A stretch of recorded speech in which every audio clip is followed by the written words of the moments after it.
One of the best things about meeting Ted was that he had lived through a historical context that I had not. I mean, when I told Ted I didn't really understand the appeal of the poet Edna St. Vincent Millay, he was completely stunned and offended enough to hang up on me. It was as if somebody had told me that they didn't really understand the appeal of Missy Elliott. Don't do it.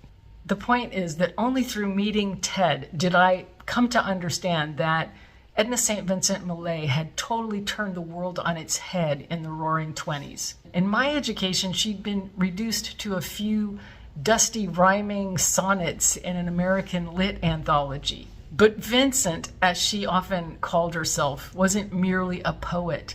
She devoted herself completely to an artistic and creative life, a fascinating life unbound by social conventions or expectations. She was bold and audacious, just a force of nature. People admired her beauty, her boldness, her designer gowns, her scandalous love life, which was legendary and liberated.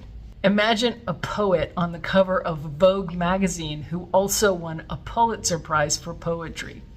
In order to really get her, I needed to project myself into a crowded speakeasy or theater and imagine this tiny red-haired beauty standing 5'1" in flowing velvet. Those poems projected by a voice rich and resonant and by a woman who knew her own passions deeply.